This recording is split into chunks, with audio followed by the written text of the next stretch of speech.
आज मैं आपको सफला एकादशी व्रत कथा और उसकी महिमा सुनाने जा रही हूँ। अपने हाथों में पुष्प लेकर मन में भगवान का स्मरण करके ध्यान पूर्वक इस कथा का श्रवण करने से पुण्य फल प्राप्त होते हैं।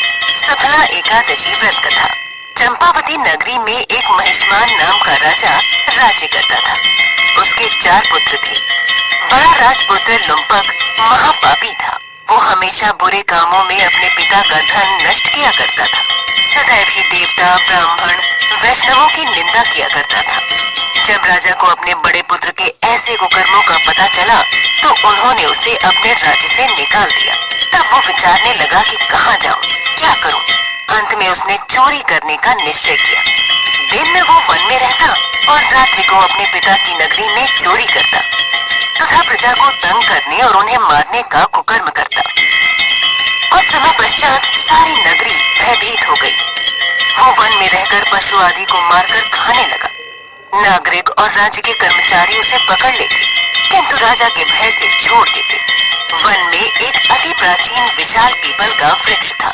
लोग उसकी भगवान के समान पूजा करते थे। उसी वृक्ष के नीचे वो महापापी लुम्पक रहा करता था। इस वन को लोग देवताओं की क्रीड़ा स्थली मानते थे।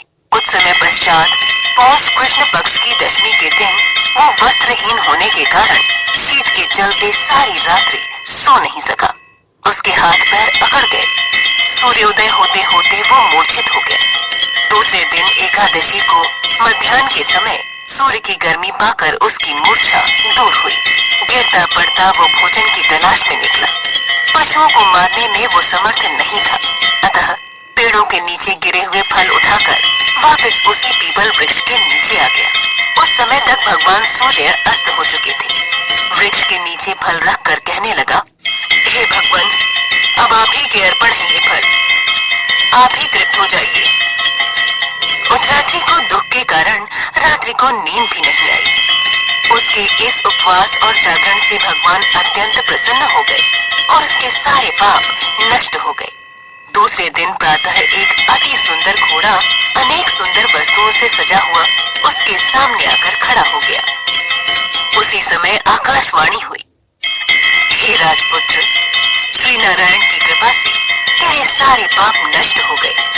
अब तू अपने पिता के पास जाकर राज्य प्राप्त कर। अब लुम्पक शास्त्रानुसार राज्य करने लगा।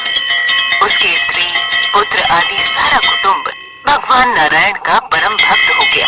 वृद्ध होने पर भी वो अपने पुत्र को राज्य का भार सौंपकर वन में तपस्या करने चला गया और अंत समय में वैकुंठ को प्राप्त हुआ। अतः जो मनुष्य इस परम पवित्र सफला एकादशी का व्रत करता है उसे अंत में मुक्ति मिलती है।